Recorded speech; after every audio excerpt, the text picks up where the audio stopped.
Where'll you be going? Texas? Damn, son, where'd you find this? Go on, make it happen. And now here's Steve and Michelle. Welcome back to Mallet and Michelle. I'm Michelle, and guess what? He's back. That's I'm right. back. Steve Mallet has returned from Oregon. What did he miss? Well, he missed a lot. He missed the Coldplay concert cheating drama. No idea what that is. He missed the more flooding, unfortunately. Oh. I had the grandbaby in the office, and she played with everything. Kept everybody happy. Kept everybody happy. Our coworker stuck me in the trunk for social media. And I changed all the passwords while you were gone. Oh, good. Yeah, you're well, welcome. that helps me out a bunch. I'm just going to go home now then. Okay, I can't bye. do anything. Yeah, Okay, you hold bye. down the fort some more. Well, we want to thank our sponsors. For Couldn't do the sure. show without all our wonderful sponsors. Deep Eddy Vodka Tasting Room. Where the vibe is smoother than the vodka and the only thing on the rocks is your drink. Jovi Belterra. Where 55 plus means more fun, fewer curfews, and absolutely zero tolerance for boring. No fewer curfews? Is there a curfew? There are no curfews. Okay. I was like, is there a curfew? Lesser curfews. Lesser curfew. South Star Bank. Where big city banking meets small town howdy, and they still treat your name like it means something. And Mallet Integrity Team Real Estate. Dun, dun, dun. Where real estate is handled with Texas grit, straight talk, and just the right amount of calm and confidence to keep things smooth That's from the such- start to sold. That what was a pretty bunch wordy. Of BS. I should have redone that one. That's a BS one. I should have redone that. I'm sorry. I apologize in advance. Hey, but give us a call. By the way, if you haven't seen Michelle in the Trunk video, Yes. please do us a favor. We also record live on Instagram all of our monologues. And if you haven't followed Mallet and Michelle on Instagram, please just go like it or go follow it or Please whatever the follow it, terminology, yeah. because we're going to lose it if we don't get over 1,000 followers. And I think we're almost there, but we need people to follow us. Please go on Instagram and follow us. I would Yes, appreciate that it. But then helps. also go to Mallet Integrity Team and follow us, and you can see me get put in the Get trunk. put in the trunk because In the trunk. she's been a bad girl. Steve, I want to ask you about your vacation, but do you seriously not know what happened with the Coldplay? I saw a picture, but you sent out a picture of a shirt or something. I have no. Other than that, I don't know. We what figured you happened. had no idea what was going And on. you know what? Do I really care? Do I Okay, need to you know what actually- happened at the Coldplay concert? I got to tell you, because the memes that have been coming out of this are like top tier level. So Coldplay, which, I'm not a big fan of Coldplay, but whatever. They do a kiss cam, and they were going around the audience, and they zeroed in on this couple, and this guy, pretty tall guy like yourself, and has his arms wrapped around the woman in front of him, kind of in a tight hug embrace, and the camera's right on them, and all of a sudden he lets go of her and ducks. No. You got to watch the video. It's Oh. funny. And she turns around instantly, and They weren't supposed to be together. no, and Chris Martin said either they're really embarrassed or they're having an affair. Turns out he is head of a $1 billion tech company, and she is head of HR for the company.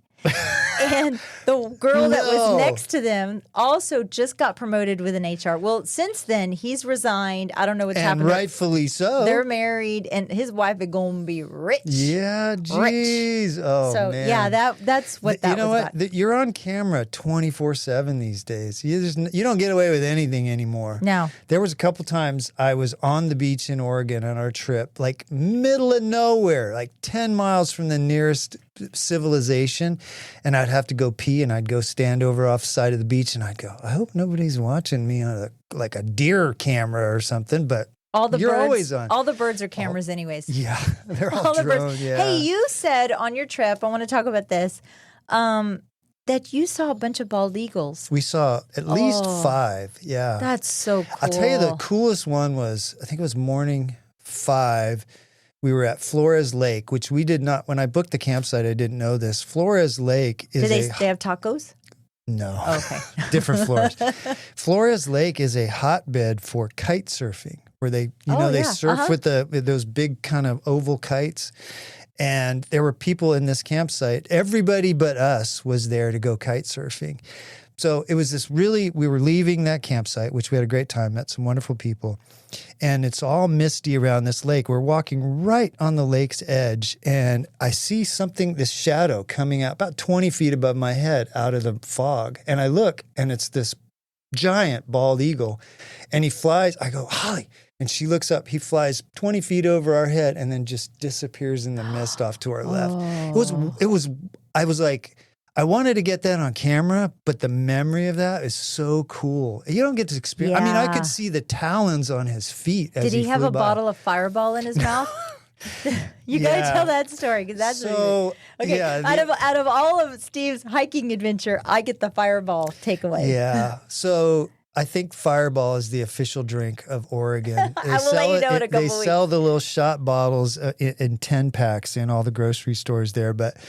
We did a little bit of hiking on the road, which was not my favorite part. And if you're ever going to go do the Oregon Coast Trail, try and cut those pieces out. But when we were on the road, Holly and I played a little game where every time we would see an empty Fireball bottle on the side of the road, they're little plastic bottles, we'd say, Fireball.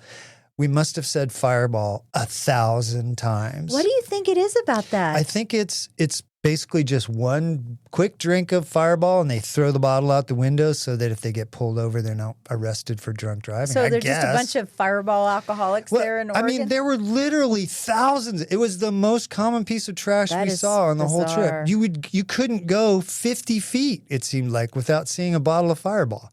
It was crazy. So that was one downside. But the trip itself, the very first day we went out of Winchester on the coast in Oregon, about a mile down, we got on the beach and we did not see another human being or another footprint for 6+ hours. It was just Holly and I on the beach enjoying nature. We had the ocean on one side, the dunes on the other. It was glorious. It was so cool. It was like you were out in the middle of the Sahara Desert. There was nothing there but just us. It was so fun. That sounds miserable. You know what? It's funny. You said on your Facebook, you and I are so different. And I was thinking that. I love sleeping in a tent. No. I love cooking on a jet boil. Nope. I do. I like showering in a shower that you have to put quarters into. Nope. Yep. It was one of the best trips we've ever had. And we laughed and we just enjoyed things and saw just the most beautiful coast that you can ever even imagine. That's the best part, though, is the laughing. I love anywhere where I can just sit there and I can just laugh with my partner and just have the best time.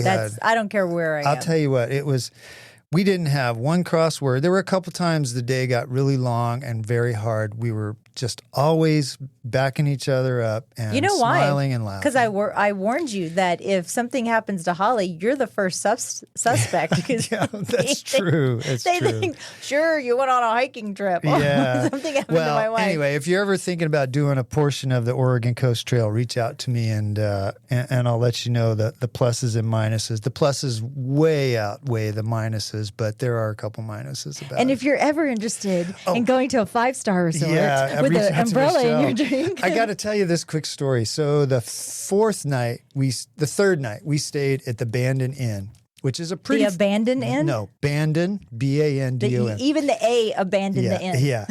It's this pretty bougie hotel in downtown Bandon. It looks right out over the harbor. It's pretty fancy. There was a bunch of golfers there for some big golf tournament. So we go to check in, and the lady, we had our backpacks outside, so she didn't know. She goes, "Oh, I need your car make, model, and license plate." And I go, "Oh, we're backpacking." She goes, "Oh, vagrants." And I go, I was shocked, and I'm handing her my platinum credit card for my $400 a night hotel, and I'm like, "Do you know what that word means?" Vagrants. Vagrants. Yeah, look at that. Isn't that? I mean, that's a nice hotel. I'm like, really? Vagrants. Trash. Yeah. You're trash. Homeless people, yeah.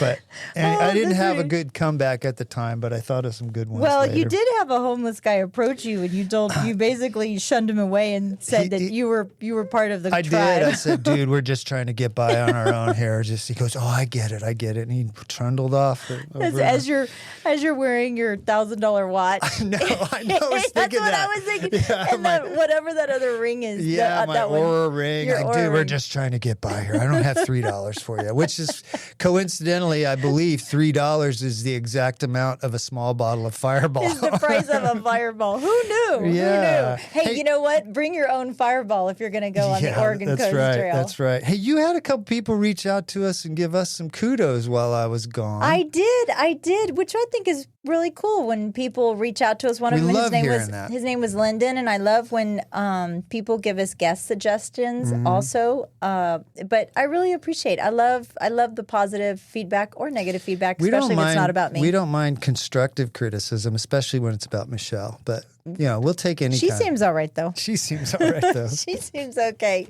But Dustin. no, I'm just going to remind you again, please go like our page, our Instagram page, so we can continue doing our Facebook Live. Yeah, we won't if we don't Please. get 1,000 followers. Most of our videos get more than 1,000 views, Yes. but we don't have 1,000 followers yet. So please go right now. Do it while you're thinking Yeah, about do it while you're thinking about it. I appreciate it. So you had a couple of stories that you wanted to talk about. I didn't do. you? A couple quick things happening in the city of Dripping Springs.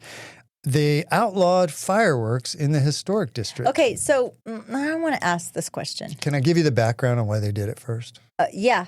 So apparently during Founders Day, somebody set off fireworks and it was mistaken for gunfire. Oh. It set off quite, a little bit of a chaotic situation. Wasn't me. It wasn't you. I'm sure it was. Oh, so one incident ruined it for everybody? Well, apparently, yeah, kind of. So in the historic district, which is the Hayes district, kind of behind Pigpen, the Mercer Street district, and Old Fitzhugh, those are all historic districts. Okay. You cannot set off fireworks ever. No more. Not even during the holidays. You can't set off fireworks anymore. So go ahead. What were you going to say? I guess your story kind of brings up my criticism. Like, why do people care? But I guess that is a valid reason. But maybe they could clarify during Founders. I don't know. It's I because I live very close to one of those areas. You're okay I'm with okay it. with it. You're okay I'll with take it.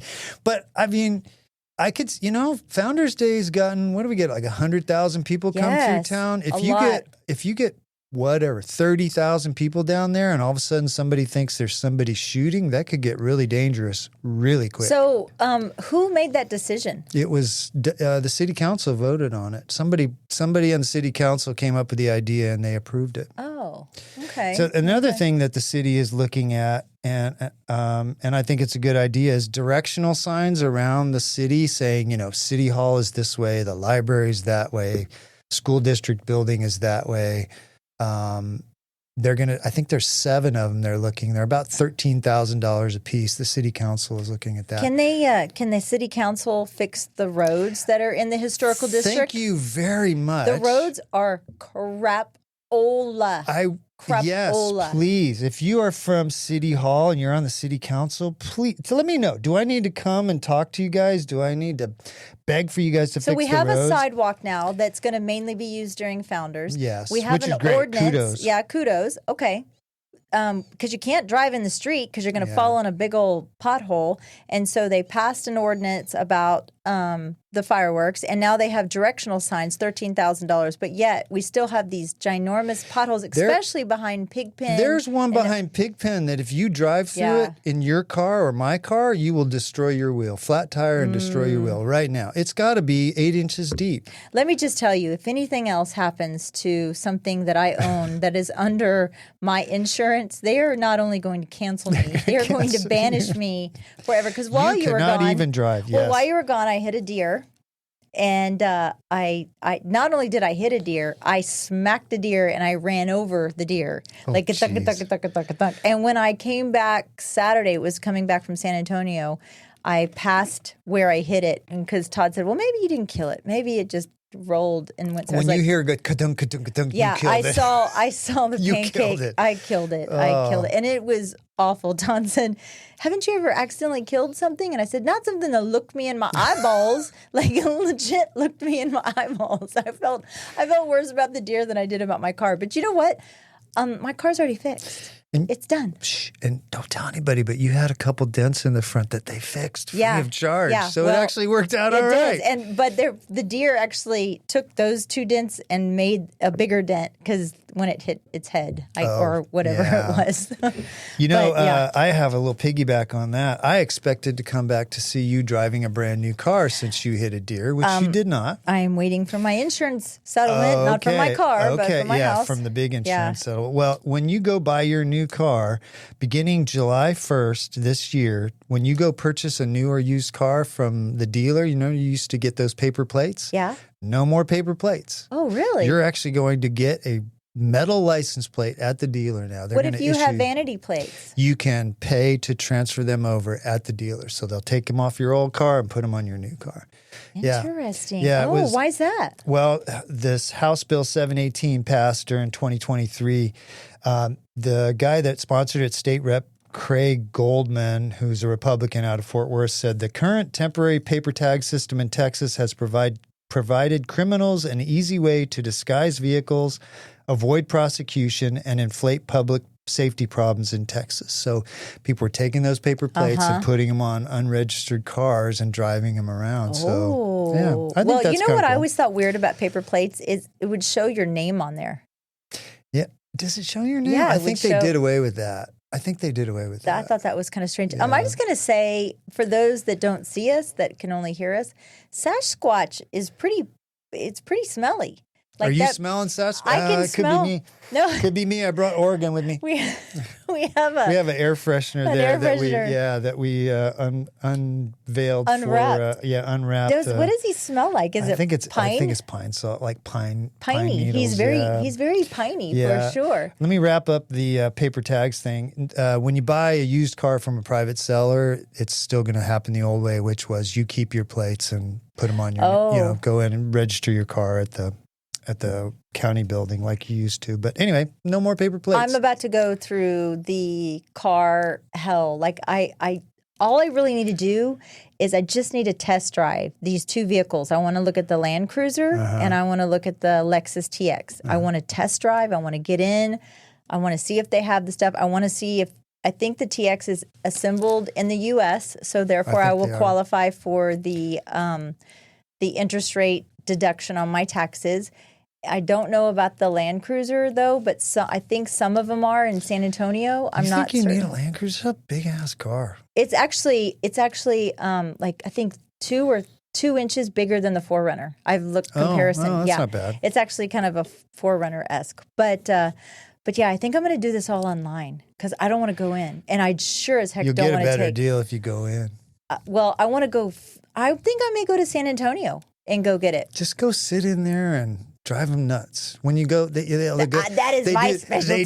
They do the little thing. So, what would you like, the payment No. or the price, and what No. interest rate? And I've you been just- watching a lot of TikTok and about no- what not to talk about. Yeah, no matter what they say, you ask for another discount until they're like crying and they want to kick you out the door. Yes, and free window tint. Yes, free window tint. So Yeah. if any of our listeners actually has a Lexus salesperson or a Toyota salesperson you would like me to use, Only if they'll give Michelle a good deal. only if they give me free tint and free WeatherTech Yes, formats. yes. That's it. She'll even give you a shout out. I will on the air. I will give you a shout out. Hey, so Burke Center, having Guest Steve on today, yeah. Steve Fournier, the executive director for Burke Center for Youth. We've been trying to get him on for a while. We had to reschedule some things. Really interesting gentleman. Can't wait to sit down. Very interesting. And I've known about Burke Center since I moved out here out to Austin years and years ago, 93, 94. I heard about this. And so I thought what I would do is I would deep dive a little bit to their history of who they are, why they are. And so the Burke Center was founded in 1973 on this ranch in Driftwood as a faith-inspired residential treatment center for boys ages 10 to 17. Their mission is to promote healing and inspire hope for children in crisis, which is amazing. The visionaries, Rosemary Burke Yep. and Charlie Campisi, I think it's how you say their last name, also Rosemary Burke Campisi, they're the ones that founded it. And they've just done amazing things with that place. I know you guys have probably heard about the Burke car rally that they used to have, and now there was kind of a couple of other. They did a gala after that. Now that's kind of split off. It's still a fundraiser that contributes to the Burke Center, but it's its own entity. I guess they kind of have their own in-house, but they're always looking for donations. In the 1990s, they added a licensed child placement and adoption agency, which I didn't even know. They also have multiple offices across Texas, and that they support foster to adopt. The Pathfinders Ranch program combines individual, group, and equine therapy education with an on-site UT charter school, which I think is really cool. Oh, that is cool. They also have woodworking, gardening, sports, and daily activities that foster healing. And then they had some expansion milestones. Now, your best friend Chuck was a part of this. Chuck Lamont, great guy. In 2016, they launched a transition home supporting the young men that kind of age out of foster, so the 18 to 22 years old that they have aged out of traditional care, and they provide therapy, life skills, job and college prep. And then in 2011? No, 2021. They opened Founders Hall Dorm. This is what Chuck helped. Oh, the big dorm. Yes. He didn't help. He built that. That was his project. Each boy now has their own room thanks to a $3.1 million campaign where the community raised funds and did this, which was awesome. So on the campus, they feature a barn, gym, dorms, dining halls, a horse arena, a pool, workshops that have auto, welding, culinary arts. Isn't that cool? They have culinary arts, chapel, outdoor recreation areas. They also have fostered more than 24 Eagle Scout projects on campus. So cool. Including a recent van shelter. Over its time, it has served over 4,000 boys in the last 50 plus years, and at any given time, I think they hold about 20 to 30 boys. And I found a really cool success story. I don't know if Steve is going to talk about the success story too, but I found this online, and his name was Jeffrey Yarbrough. And he was a former resident who grew up at a Pathfinders Ranch, Burke's residential program for boys in foster care. He spent over 3 years there receiving constant care, therapeutic support, and academic guidance. And Jeffrey said, if I never had a program like they have had, I would probably end up somewhere where I wouldn't want to be for a long time. Wow. His time at Burke Center provided the safety, counseling, and mentorship that he needed to turn his life around. Upon aging out at 18, Jeffrey transitioned into Burke's transitional housing, which I just talked about, where he secured a job and successfully launched into his adult life, an inspiring testament to Burke's long-term impact. Jeffrey's stories reflects Burke's mission to promote healing and inspire hope for children in crisis, showing how boys can rebuild their lives with care, structure, and a belief in their potential. So I'm sure there's many, many success stories out there. So I'm sure Steve will talk about that as well. But, I never really kind of understood the mission statement behind it. I was a little kind of confused about who these children were, and they all come from troubled homes. They all do. They all need a higher level of care than is available just in a normal. What do you call it? Where. Well, there was different levels, right? There's different levels of care that these kids need. I was not thinking adoption. I can't remember the word I was thinking. The foster care. Yeah, foster care. Traditional foster And it's homes. really, my brain is still in Oregon. It's really, really hard to find support for especially boys, but teenage boys. And so for over 50 plus years that our Texas Hill Country has been a part of creating young men like this. This community has supported them from start to finish, and that mission is ongoing, and the town still continues to support them. So I'm really looking forward to visiting with Steve. Let's take a little break and get him on in here. Vodka-flavored vodka? How boring. At Deep Eddy Vodka, we say, why stop there? Our vodka is made with real fruit, handcrafted right here in Texas. We've got bold cocktails, refreshing mocktails, food trailers on the weekends, and plenty of local events. So come sip something with a little more soul than just plain vodka. Deep Eddy Vodka Tasting Room. Live here, sip here. Follow us on Facebook and Instagram at Deep Eddy Vodka Tasting Room. South Star Bank has remained true to its Texas roots for over 100 years. A commitment to the people and communities they serve, along with flexible financial solutions, allow their clients to shine. mortgage loans, checking accounts, or complete business solutions. Southstar Bank is your financial partner. Southstar Bank, trusted by professionals, backed by tradition, built for Texas. SouthstarBank.com. Member FDIC, an equal housing lender. NMLS 410624. Find your joy at Jovi Belterra. Life is better here. This vibrant 55 and up community is located in Dripping Springs, just right outside of Austin. 1 and 2 bedroom homes, resort style amenities, and just steps away from shops and restaurants. Forget the yard work. This is your time to relax, make new friends, and enjoy the life you've dreamed of. Find your joy at Jovi Belterra. Life is better here. Live JoviBelterra.com. 737-387-6870. This show is brought to you in part by the Mallet Integrity Team, serving Dripping Springs, Austin, and the surrounding areas of Central Texas since 2004. When you need the best real estate advice and service, give them a call at 512-829-2062 or email them at malletintegrityteam.com. And now here's Steve and Michelle. And we're back with Steve Fournier of the Burke Center. Welcome to the show. Hi, how you doing? Good, doing good. Did he butcher your last name? Nope, perfect. Okay, Oh, good. good. Yeah. We were trying to figure out. There's probably like 3 or 4 different ways you could say French pronunciation is Fournier. it. Fournier. See, that was yeah. what I was leaning I towards. tried to get my my family to change, but everybody from your past ruins it. And so and I went to Hawaii for one of my assignments, and I was like, oh, nobody knows me over here. I'll just do this. It didn't work. My kids had already locked on to Fournier. So Fournier, it is yeah. what it is. Okay. Well, when somebody calls for Steve and they call him Millette, I'm like, oh, Or yeah. Malay. Or Malay. Malay. Oh. Must be No, friends. yeah, you're not my friend. I don't know who you are. Oh, Yeah. Steve Malay. Yeah. So you come here by ways of Michigan. Is that correct? Yes. Long time ago. Long time ago. How long have you been here? Well, I spent 18 years in Michigan. Then I went to the Air Force Academy for 4, and since then I've never lived back in Michigan. So You still have family back there? yes, Okay. I come from a family of 11.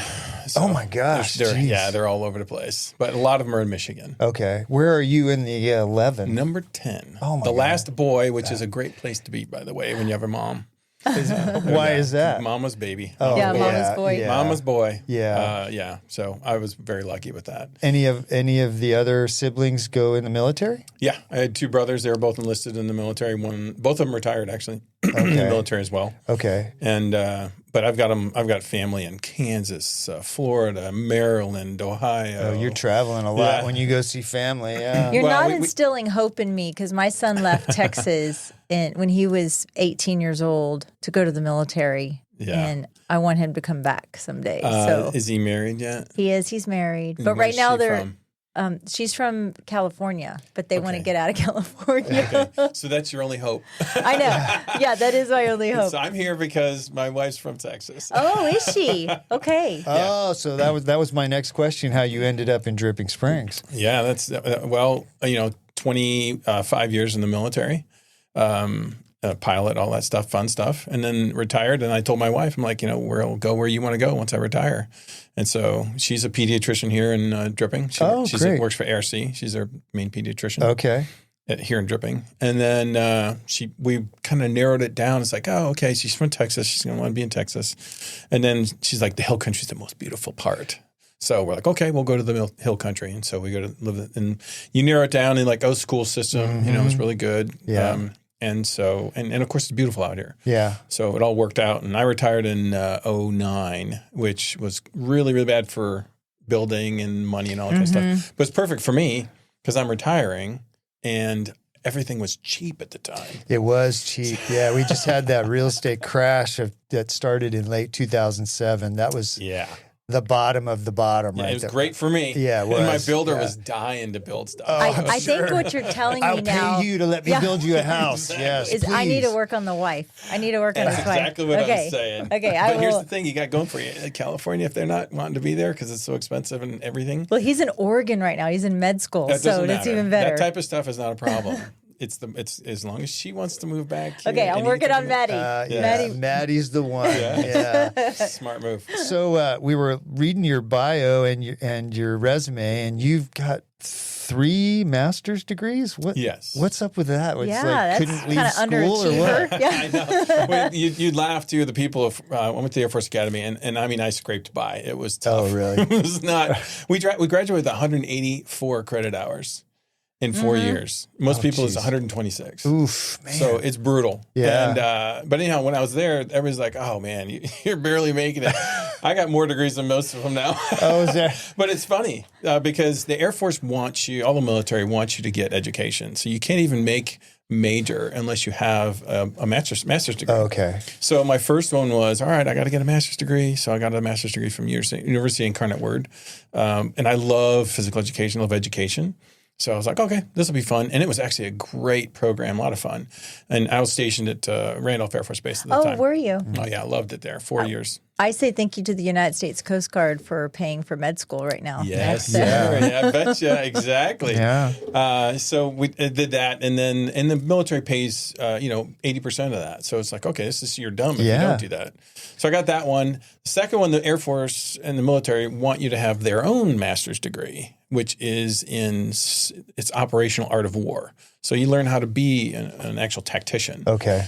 So they put you through it, and it's in their. They have all the instructors, and it's in residence. So it's really nice. And you also get to meet people from other countries. They actually send them in there, which is really cool. Then the third one is you get the GI Bill being in the military. And so literally I retired 1 month before they made it eligible to give it to your children. Oh.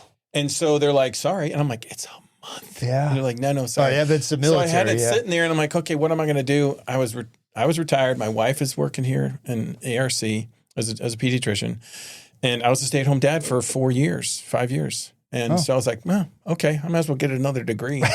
So I did. And I went to UT and got a master's degree from, McCombs. Yeah, School McCombs of Business. Yeah. Crazy. Wow. I think you're the most educated person we've had on the show. You guys are in trouble. I mean, I'm a smart ass. So there's that. Yes, There's- she has a degree in I can- smartassery. I can tell you that anybody that meets me is like, are you sure you got a degree? I mean, is it high school?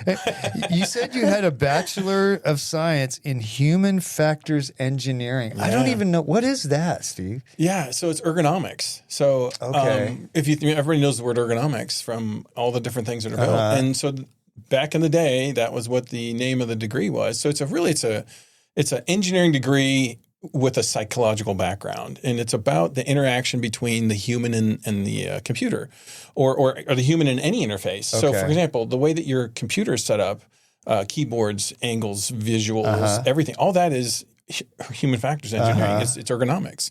Same thing with the dashboard of your car or the airplanes, which is what our focus was a little bit. But anything that you use, how it is easier to be used by a human, it's biometrics. It's also about, emotional and your thought process. Yeah. So where do you actually put it in relation to your eyes or your hands? It's a really fun engineering degree. Yeah. So I couldn't, I could trust me, see I that. could not do double E or any of that kind of stuff like that. It's funny how we interact with the world around us, and there's all these things like computers for and granted. phones. We just take it for granted, but you don't realize how much time and thought has gone into setting Exactly. that I have stuff something up. in my car I bet you don't have in your car. A body? Besides the body. Yeah, in the trunk. It's alive, I hope. I have a body in the, no, right on the side. And this all came out when Lexus first came out with this car. There's a little mirror right in the side, so you can put your lipstick on. You I'm pull the assuming mirror it's not for you. It's not for me. Even if I had one, I wouldn't know. It'd be I don't like, think I don't Porsche know. has- Just to check and see if you have anything in your nose still. You got to clean yourself up. That's probably why Porsche would have a mirror in there. That's right. In there. That's right. So you left the Air Force Academy and then did 25 years in the Air Force? 21 active, and I count the 4 at the academy. Where did you okay. live Oh, around the I went world? all over the place. Actually, I had great assignments. Well, let's you say- were let's in the say- Air Force. Yeah, I know, exactly. But the Marines have the best place. They're on the coasts, Yeah. but they're not there. Yeah, I actually get to be where I'm at. Yeah. No, first I was a pilot, so I went to pilot training in Mississippi, which, I mean, it's Mississippi. Yeah. So, I mean, it was good that you could focus on what you were doing. The Coast Guard has a training base there because my son was in aviation, so also. But aviation's the best way to go, apparently, I hear. Yeah, it is a good way to go. We used to joke a lot about, like, it's the best thing you can ever do and get paid for it. Is fly? Oh, my gosh. Oh, yes. yeah, I'm sure. I mean, and the weird thing is, like, so we have so many different planes in the Air Force that you can fly, but there's also this thing called the First Assignment Instructor Pilot. So if you're really good but not good enough to get what you want, but you're still good enough to be able to be a good instructor, you get to stay and instruct. So I've got I've done a lot of instructing in my time. I have over 2,500 hours flying just as an instructor. Oh my Wow. gosh. But the first time you come back, you literally go from flying the plane, you go to a 5-month course at Randolph, and then you go back, and now you're an instructor. So I was 20. This is how dumb it is. The Air Force is stupid, and I was part of this. I was part of the stupidity. I propagated it. So you're 20. You graduate from college at 22, 21, 22. So I was 22. You do a year of pilot training. You got 6 months. You're 23 years old, and you're in charge of a multi-million-dollar airplane that goes over the speed of sound. And you're flying in formation 3 feet from another airplane with a student in there with you. And there's 2 of you next to each other. And it's like you're still alive. And you're just enjoying every minute of it. Oh, my gosh. The biggest smile you've ever had. Do you still fly today? I have my license. Once you have your license, you have it for life. Oh, okay. And so, you get military, but you also, everybody's smart enough, most of us are smart enough, to get a civilian equivalent. Yeah. And so, you keep getting your civilian equivalent so that you can go ahead and get into any plane you want. I was going to say, I was looking at your resume here, you've flown T-38s, C-130s, T-37s. After flying that, a Cessna 172 is probably a little bit mundane, huh? Yeah, it's not. It's not people are like, same. why don't you buy a plane and just fly around and do that? And I said, well, first of all, they're expensive. Yeah. It's not cheap. Yeah. Second of all, if I can't go upside down, why am I going to be flying? I've got over 22,000 hours of upside down flying and stuff, and that's all fun. You're doing aerobatics and formation and stuff. So what was your boring. favorite plane? The T-38. T-38. Yeah. Okay.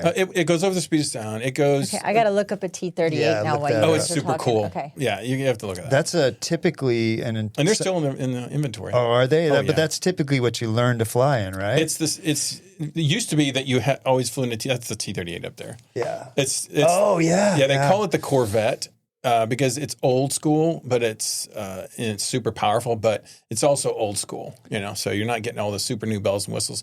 They have upgraded a couple times since I flew it.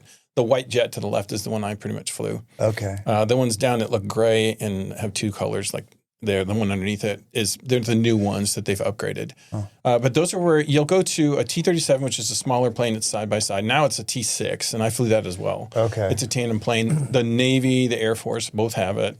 But you teach the basic flying to the kids in that. Uh-huh. Then they graduate that in 5 months, and then they go over to the T-38 for 6 months. And what they're doing is they're taking everything they've learned slow, and they're doubling the speed and the difficulty. Dun, dun, dun. Yeah. But you get to do such cool, like see the formation in the far right corner there? That is the 2 ship there. You do that. We do 4 ship. You do low levels. You do level of 2 ships. It's just such a fun.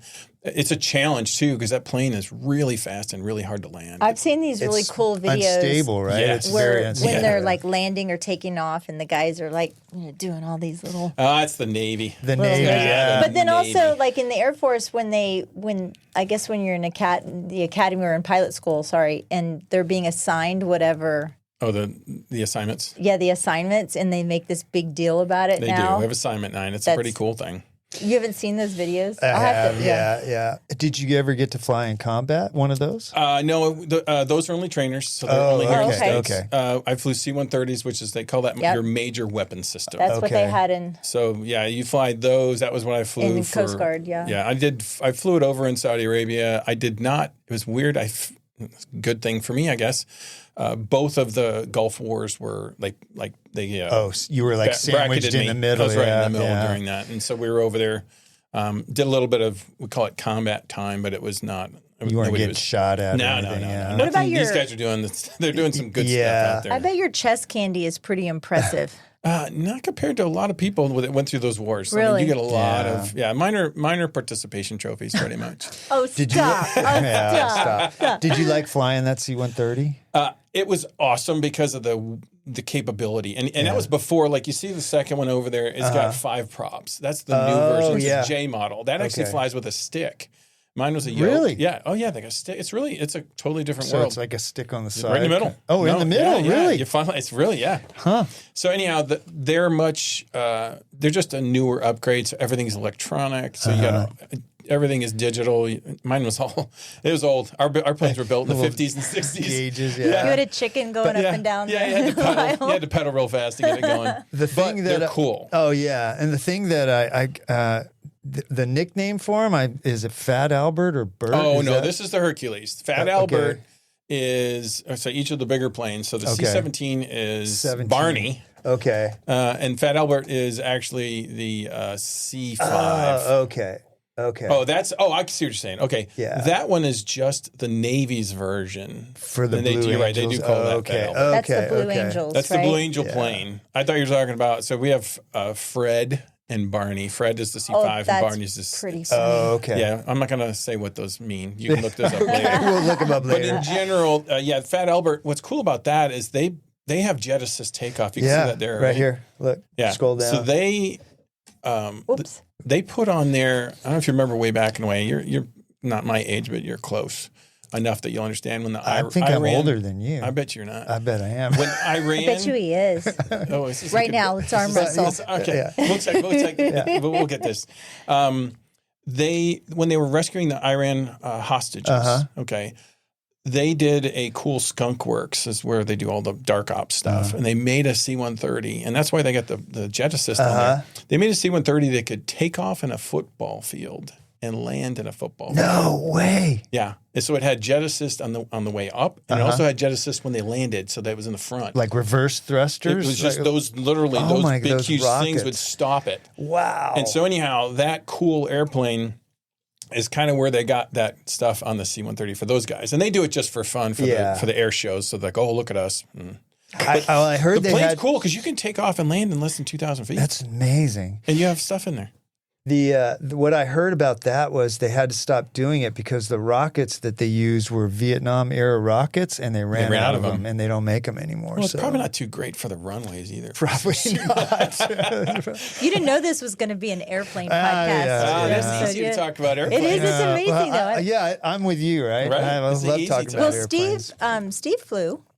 No, nice. got With his my, arms. I've got my 172. Yeah, no, yeah. Movies? Well, yeah. I learned in a 150 actually, a Cessna 150, and flew 172s for a while. But it's like the same thing. I wasn't doing it for work or job or anything. I was doing it for fun. And after a while, I think I was 30 years old. I'm like, damn, I'm spending $1,000 a month flying gets my friends expensive. around. It starts to get expensive. They're having fun. Yeah, they're having a ball. They're not even paying for fuel or But anything. flying is fun. You know that. I love Being it. up there's I awesome. love it. Yeah. My brother-in-law is in. I had two. My wife had a twin sister and a sister.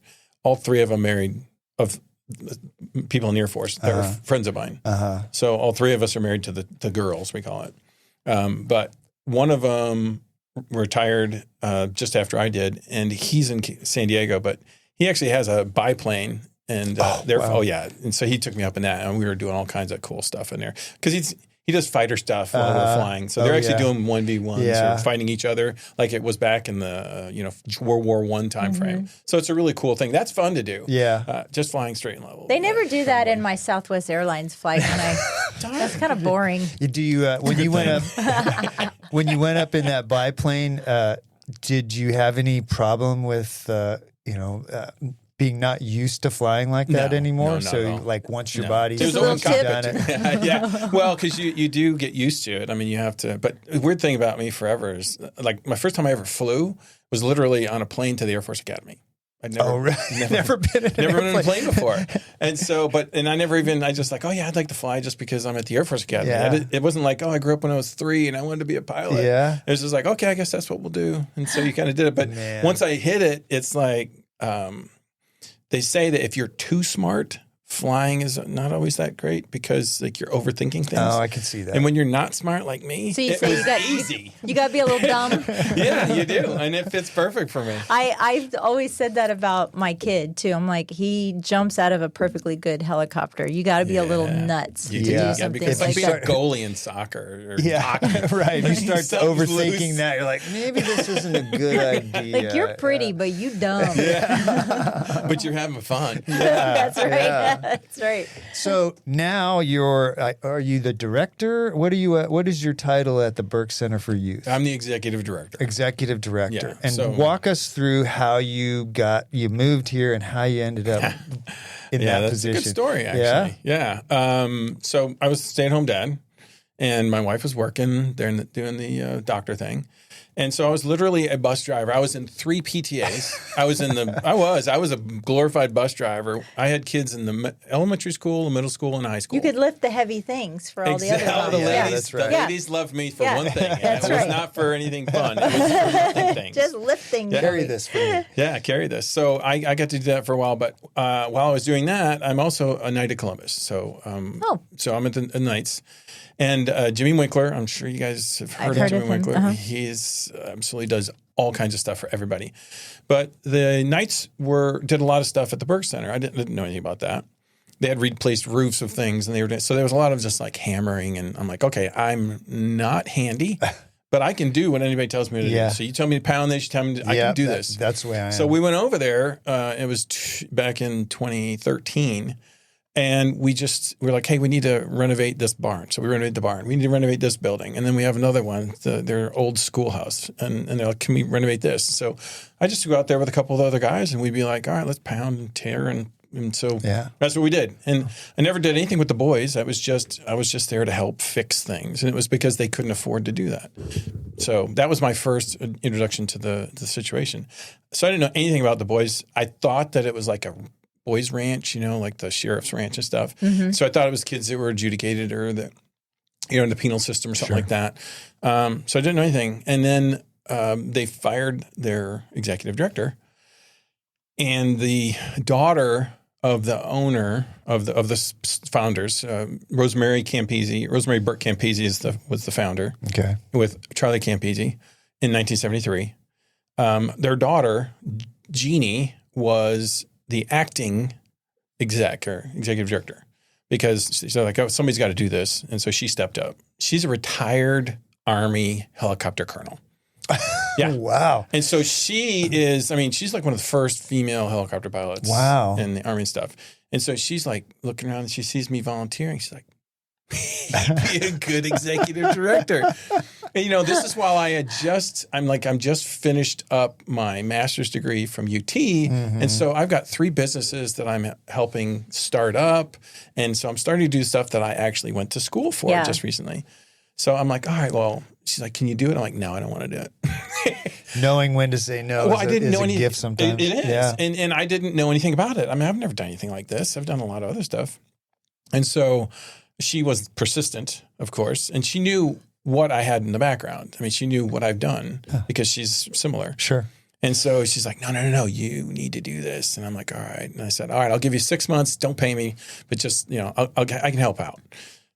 They're like, no, we're going to pay you. Sucker. They were like, sucker. Yeah, exactly. They're looking at you like, oh, like at the sink it deep. Yeah. So anyhow, it was, I was like, okay, I'll do this. And we were in debt, and a lot of things were just run down. It was tired. Poorly run at the time. Yeah, but I think it was just tired. There was they did not. One of the things that I like to think that I did, that I brought to the table, is I threw the doors wide open. I said the community really does need to help here. And that's what I wanted to do. And so I've got over 200 volunteers that have come out there. Wow. And so it's all about bringing people in that can kind of help us help the boys. And so that's what I think that their problem was at the time, is that, a little bit of hoarder situation, because you never know where the money's going to come from. So, if you're living dime to dime, you can't do that. Yeah. And so I'm like, all right, let's just blow this wide open. And then also I brought all of my friends, the people that I'd known from the Knights and other people in the community. And I'm like, let's just start fixing things. So throw stuff away that needs to get thrown away, fix the buildings that we can fix, we'll get donations from companies that'll give us, like Anderson Windows gave us windows for different rooms, buildings and stuff. And just a lot of different people were amazing. Like Chuck. Yes, Chuck was Chuck amazing. Lamont, yeah. Yeah, Chuck had helped us. He donated all of the things he put into building our chapel. He donated to help us with our transition home. And he also built our dorm and he built our barn. So just a great guy. That guy has one of the biggest hearts of anybody I've ever met. If he sees a need, he wants to fill it. Yeah. That's his first instinct. It's not I've got to fix that. if, it's when. That's exactly right. So, but so they talked me into doing that, and so we just started fixing things, and so that's all about showing the community, showing people that could potentially bring money in, that you care, and that you have a plan. And so, I mean, I spent 25 years in the Air Force. I had fixed a lot of stuff in the Air Force and gone through a lot of way more difficult stuff than I was dealing with here. And it just fit. All my education, we talked about my education, everything that I've done relates to what I had to do here.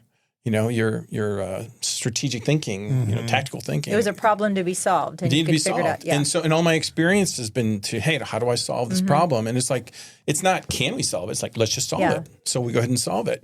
And then it was also, my education degree. Okay, that's always great for everything when you're dealing with boys like this. And my business degree. I tell everyone in the beginning, I was like, we're just a small business. It's a startup. That's right. That's where we're at right now. We're at startup situation. So how are we going to get funding? How are we going to get this all set up?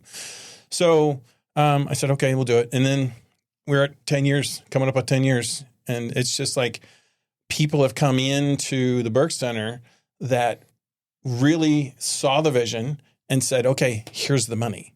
And that's what made the difference. The first person, it was probably about a year in, and someone was trying to find a place to put their horses because they were moving. And they're like, hey, I'd like to give you my horses. I go, no, we really don't want any horses. I mean, because it's expensive, right? Yeah. And so you got to worry about it. And he's like, no, okay. And so he met us, me and my horse at the time, we call him equine specialist at that time. Yeah. We now have, I'll tell you about this stuff later. We have more equine people now. But we had equine specialists. And so we went over and met him and met his horses. And I'm like, okay, they're about the right age. Like, really want horses in their 20s, late teens to 20s. You want somebody that's still good, healthy, but not crazy energy. Yeah. Anyhow, so we went there, and then he's like, all right, I'll give you some money to be able to feed the horses. Okay, cool. And then he comes to me the next day, and he's like, well, I feel bad. It's not really doesn't need to be for your horses. It can just be for whatever you want to do. Yeah. And so he's like, it may be $50,000, it may be $100,000. And I'm like, okay. I mean, your eyes just go, yeah. Okay, I'm in debt like right now. Yeah. This is the best thing in the entire planet. Yeah. And he gave us a $100,000 check, and I'm like, oh my gosh, I've never seen this before. That filled a lot of holes, I bet. It filled a lot of holes. Yeah. It did a lot of stuff. And by the way, that same person has given us about $4.5 to $5 million. Wow. Does he also have a vodka company? Nope. Oh, that's not that one. It's funny because we talk about this all the time on the podcast. You could have said, no, we don't take horses. And that conversation could have ended in look how different things could have And I never turned do that. out. And that's one thing I tell everybody. I'm like, you never know where it's going to Yeah. go. You always, because you may think that you have an idea. Right. You may think that there's an angle or whatever's going on, but you just open the door. Yeah. It's like, That's right. Somebody told me that, how would you like a greenhouse? I'm like, okay. Yeah. I mean, seriously, like, what do I got to do? And seriously, if I said I'm going to get you a greenhouse, what do you think that greenhouse would look like? Like something from Costco that was like $12 or something. Yeah. Small. Right. Yeah. With plastic. Yeah. This one's 100 feet by 80 feet.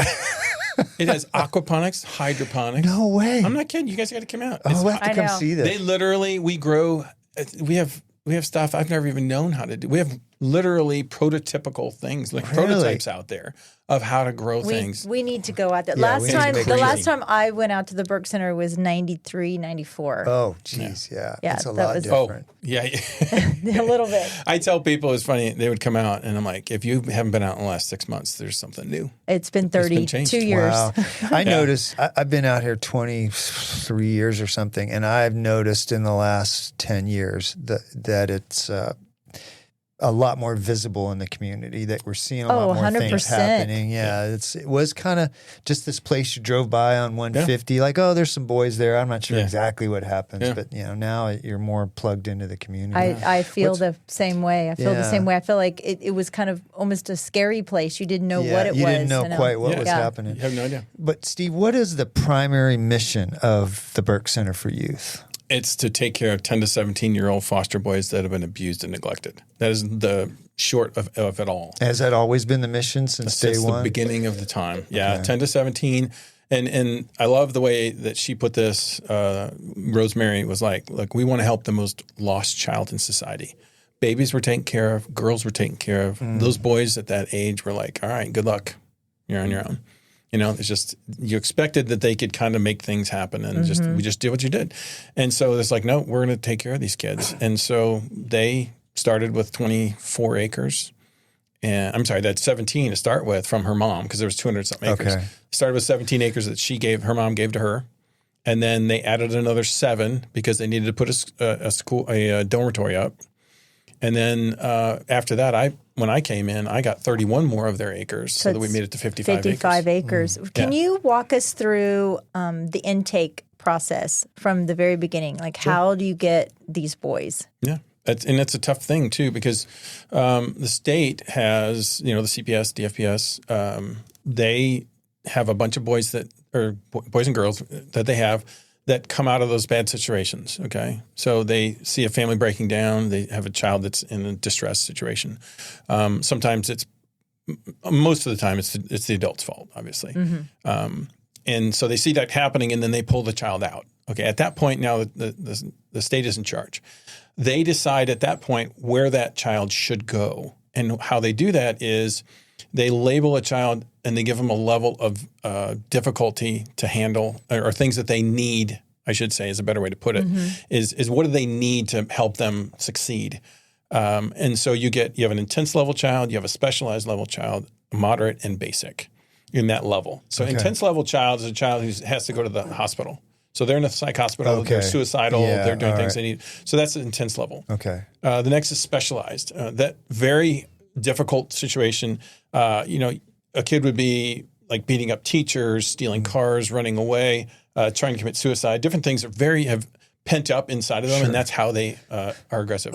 Then you have moderate level. They have someone who's a little bit less than that, maybe has some trouble at home, little, domestic things going on, beating up people or running away from home or something like that. And then your last is your basic. And your basic level is your child who just comes out of a home. They have no major issues except for the fact that now they've been brought out of the home. And so they could pretty much go into a foster home and have no problem whatsoever most of the time. Things may manifest, but it starts out like that.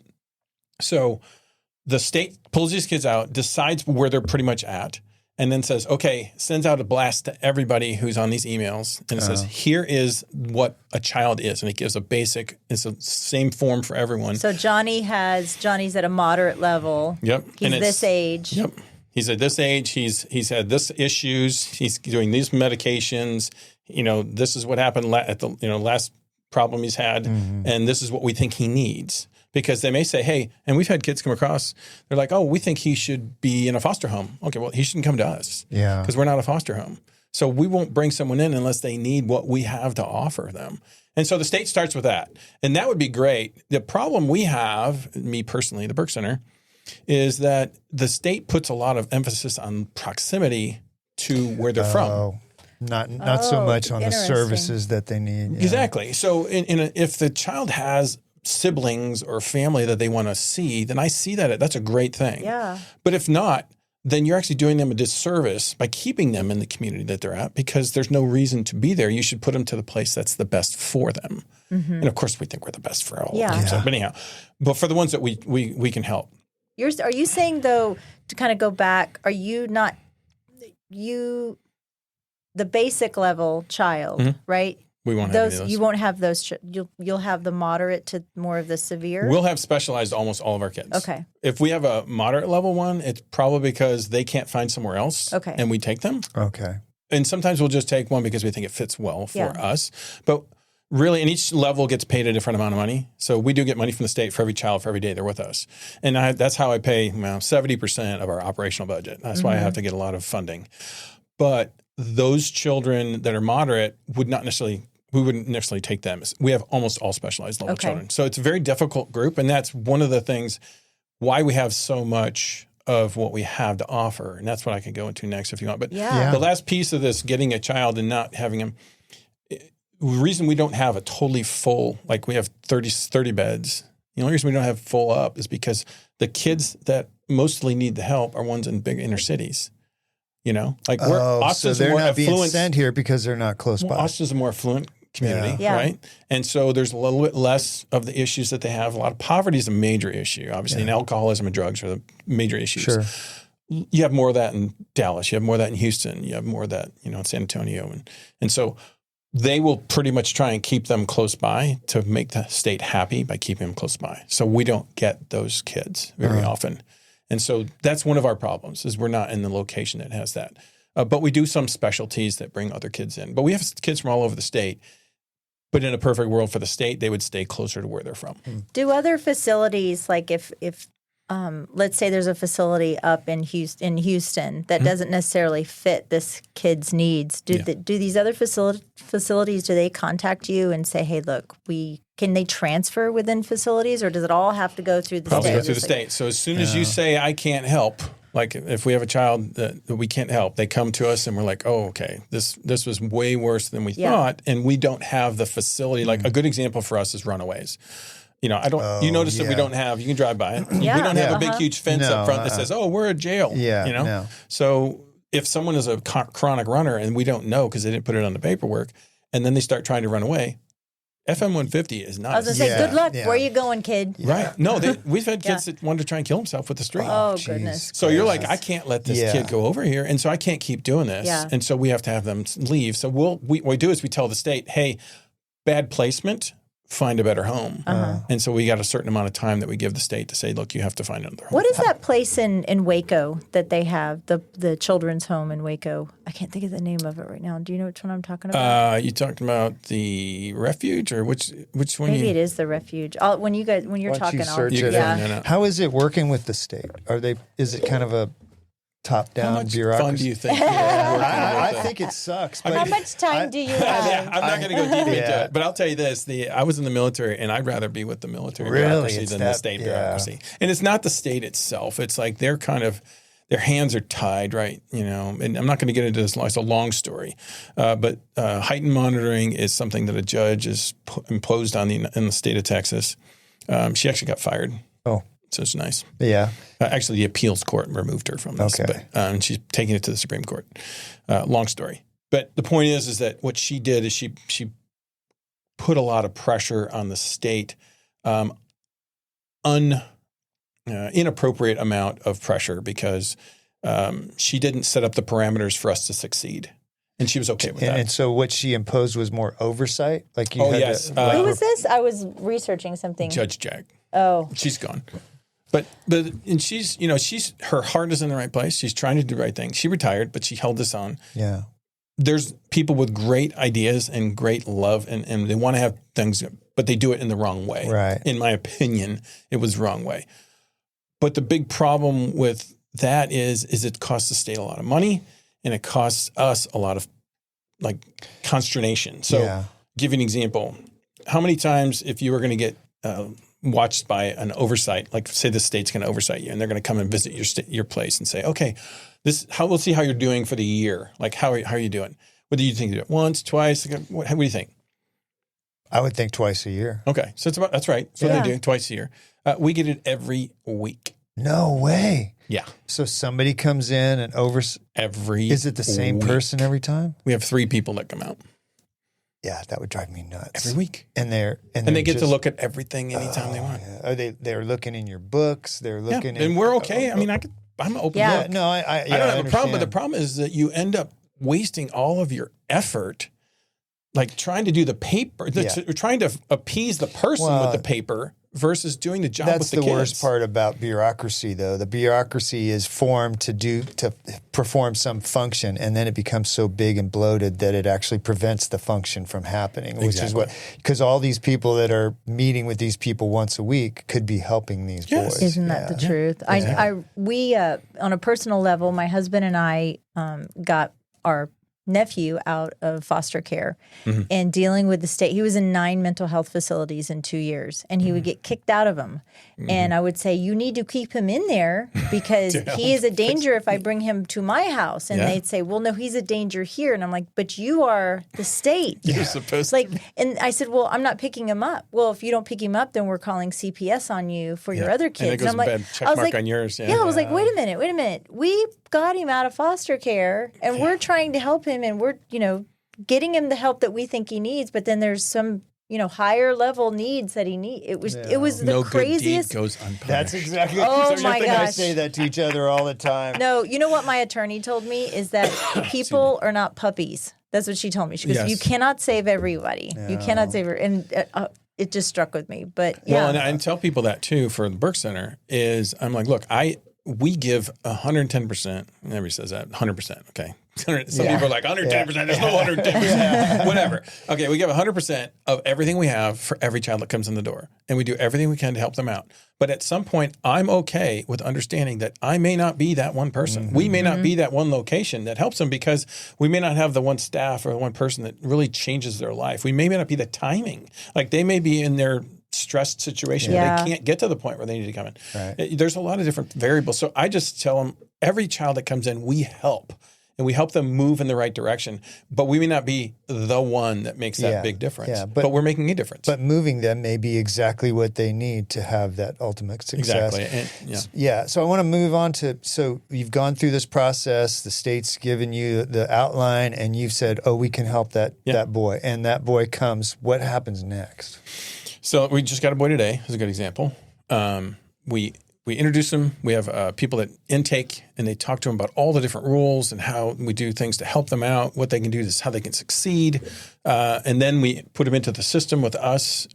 We have one of the coolest things. We're one of the only places, not the only, but one of the only places in the state that has a bedroom for every boy. I was just going to say, are they excited that they get their own bedroom? They are. Because it's safety. So to me, you can't do higher level functioning unless you take care of the basics. And the basics is safety. So each boy has a little a band that they wear. It's an RFID that opens up their doors. Okay. So that's cool. Yeah, exactly. And they have different colors, so it tells us how they're doing in our program. And the amount of freedoms and extra things that we can trust them with is according to what color that they're wearing. Did you put that policy in place? Yeah, that's pretty cool. That's really neat. But what's cool is that they just, they can open their door. So it's not like they're locked in or anything like that. They just get in and out whenever.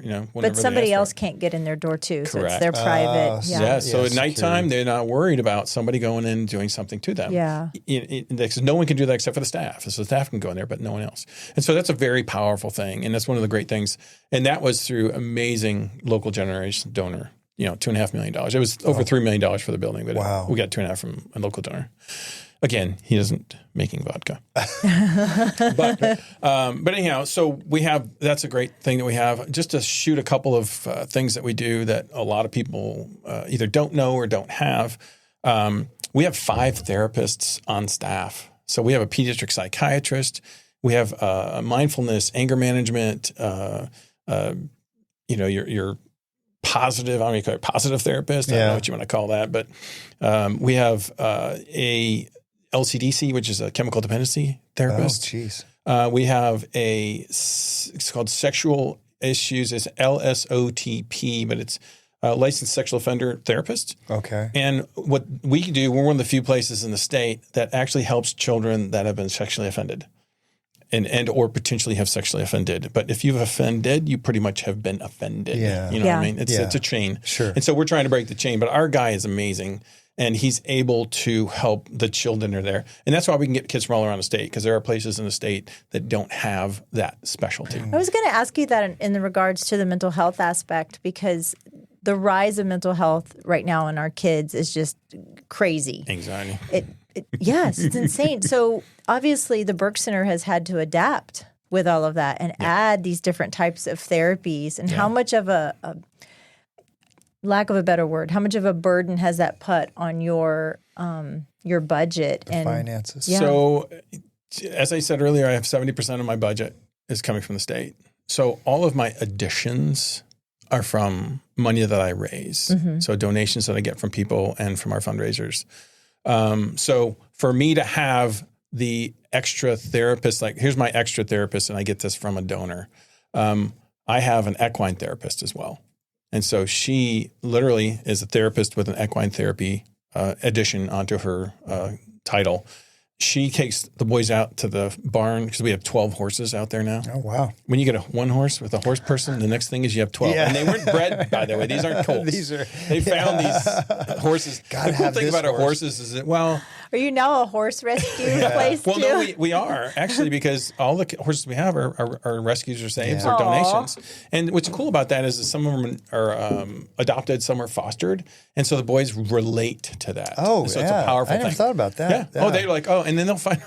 Funny thing is, they'll find a horse that works that's the same as their personality. Like, which one do you like best? I like this one. Why? Oh, well, he's got some attitude. Yeah, we saw on one of the video. videos Yeah. Oh, yeah. on your website, which is Yeah, he very was talking good, about by the way. blackjack. Yeah. So that's burkecenterforyouth.org. But yeah, that is a great website. I assume you probably had a big part in putting that together. Yeah, too. actually, one of my licensed administrator, we had a great company, AO Design, did a great job starting us with our website. But then it got to the point where we were changing so many things so often, and it just was like better for us to kind of in-house it.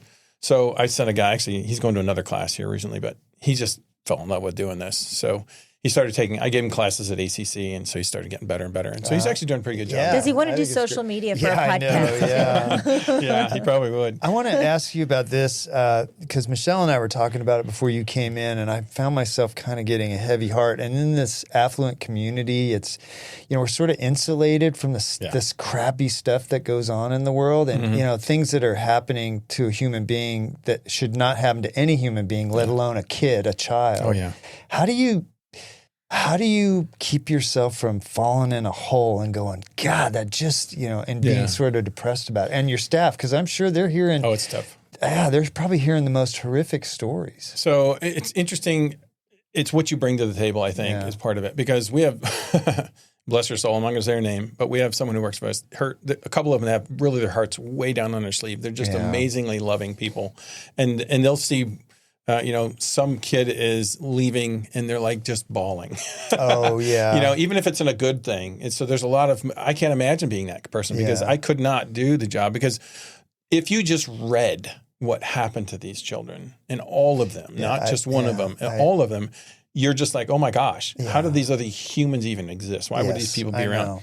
But for me personally, I was in the military for 25 years. And it's like being a surgeon, I say to people. It's like you got to go and you got to do your job. If you got too emotional about every time you did a surgery, you wouldn't be able to get through it because you don't know. Sure. So it's like, hey, I go in and I'm like, here's what I can offer. Here's what I can do. I'll give my 100%, care as much as I can. I'll do my job to make sure that my staff do their job, which is what, if you ever get a chance, read The Servant as a book for leadership. It's one of my favorite books. That was to piggyback on that. One of the questions I had was, there's so much quiet heartbreak in helping kids heal from this trauma, and then holding space for your own pain, your own feelings. But I see that you have to kind of just shut it off a little bit, because otherwise, if you're emotional all the time, you can't get that job done. No, you couldn't. And somebody's got to be in charge. Well, and someone has to lead. Literally, what it comes down to is a lot of times you get people or managers, and they do management. They do a great job of managing things. But there are times, and I think this is one of them, especially when I came into this, is they needed a leader. They needed someone to say, okay, here's where we need to go. This is how we're going to get there. And I'm kind of, again, this is where my small brain that I do have, you guys have no idea. Small brain says, okay, here's problem, go do, and make it better. And so that's exactly. That's the way I It's am. like, it doesn't, I'll be darned that I don't have any money or I don't have any capabilities. It's like, how am I going to do this? Well, you're just going to get your head down. You're going to start making things work. And then other people, and I'm a very faithful person. God is on top of everything for me. Sure. He's looking after those boys at the Burke Center. I'm telling you, he brings the people at the time they need to come. He brings the money, the everything that we need when we need it. He is bringing it out there at the time that was needed. And so, like when we started out and we needed that money in the beginning, that he brought that person that we knew and he knew needed to be here. The person needed us as much as we needed them. Yeah. You know what I mean? And same thing as we went along, and somebody would come out and they'd get a tour and they're like, oh, yeah, I see what you're doing. Yeah. I'm behind you. And so that has happened over and over and over again. When someone would leave, like my equine specialist left, we'd have an equine coach came in. And so when she left for a couple of years, another equine coach came in, and then an equine therapist came in. Yeah. And so, and all these people have amazing ability to relate to these children. So it's a beautiful thing. And you just have to realize that you're just, like, I'm not orchestrating anything. I'm just kind of, I'm holding the wheel. Facilitating. Yeah. You know, and the road's turning and all things are keeping going. it pointed in the right direction. Exactly. Yeah. And that's So what it when is. you have a really, really hard day at the ranch, what does your leadership style look like Good one. to your staff? When it's been a tough day. It's So most of my tough days are not at the ranch, though. It's from the state. Oh, So yeah. they don't see any of that. It's not what they get. A tough day at the ranch. It's in the C-suite. It's not down in the Exactly. And so that's the tough thing. I do, I would like to say that I'm not a typical executive director. I see the boys every breakfast, every lunch. I take them out between 3:30 and 5 as much as I can. I won't say every day, as much as I can, to go work in the garden, to go weed eat, to mow, to do stuff that they want to learn how to do. And so I like being in, that's my fun. That's all right, that's your payback as you get to go and do fun stuff like that and get to see them do better. I'm like, this is funny. I'm like the dad of the place. I could see that. In that, not for the staff, but for the boys, because I'm the fun guy.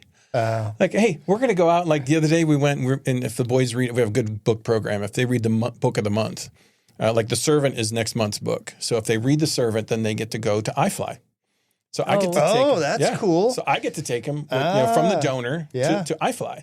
And so who am I? I'm Santa You're a Claus. fun guy. I'm Yeah, fun guy. So, I mean, you're weekend you're dad. mom, right? You're a weekend dad. That's what you are. Exactly. It's like, oh, dad came back. He's going to play with them and then go. Yeah. So I fully admit. They call that good cop, bad cop. That's what. I fully understand. And I tell all my staff, I'm like, look, I understand. You guys are the moms. You have to say no. You have to say no. You have to say no. You have to say fix this. You have to do your hair. They're on it, and they're the ones that are doing the really hard job. And it's an emotional job. It's a frustrating job. And so that's why I tell everybody when I hire them, I'm like, look, I'm hiring you for your patience. Because if you're not patient with these kids, and if you take any of this personally, then you can't be here. Right. It's just these kids are in a broken place. Yeah. And whatever they say, whatever they do, it is not meaningful. They're just trying to find a way to get a voice and to be healed. And so just, you got to have patience. Yeah. And so that's what they're really doing, the hard stuff. I'm doing the fun stuff.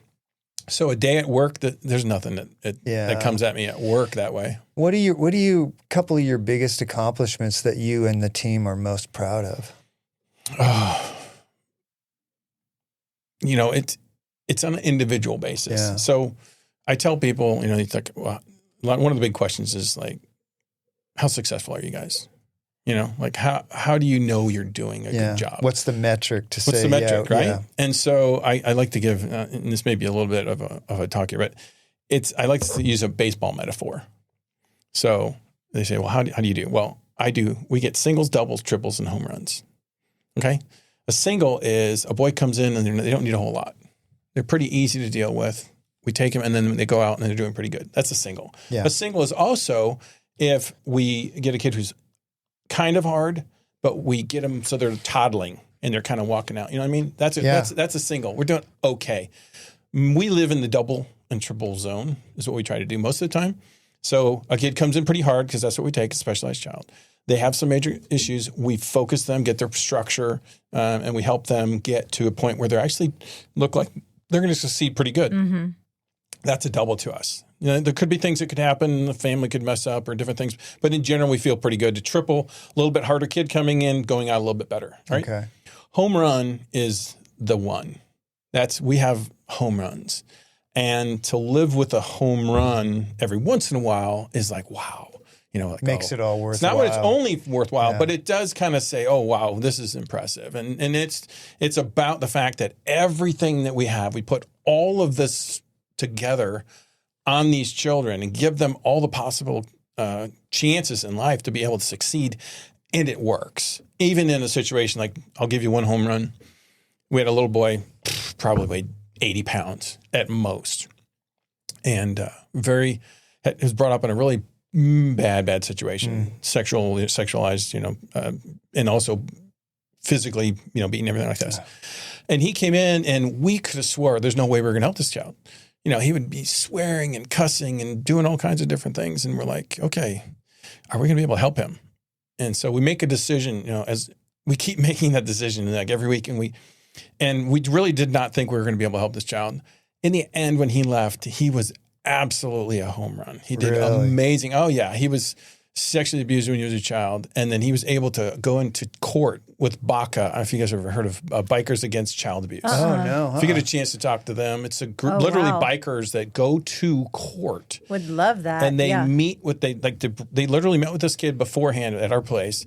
They took him to court. They were behind him when he was there testifying against his perpetrator. Got chills. Wow. Right? And so that was and that child is the one that was we've had multiple homes, but that was one for me that's easy to get. That's the one that stayed with you. Well, it's easy to explain that people can understand because there's a lot of those a little more nuanced. But in general, that's amazing. And when you say that our staff are not paid that well, they're not horrible, but they're not paid that well.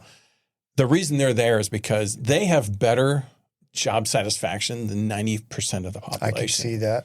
They do. And either you like it or you don't. Yeah. What's better than helping somebody improve their life? And every day you get to see that. Now, if you don't have the patience or you don't have, the energy, from the negative, you got to keep that negative energy away from yourself. If you don't have that, you can't do it. Steve, you've gone.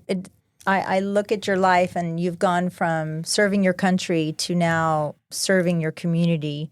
And do you feel like what you do now is a calling for you? Oh, definitely. This is what you were meant to do? Oh, yeah. I wouldn't be here if I didn't. There's no way.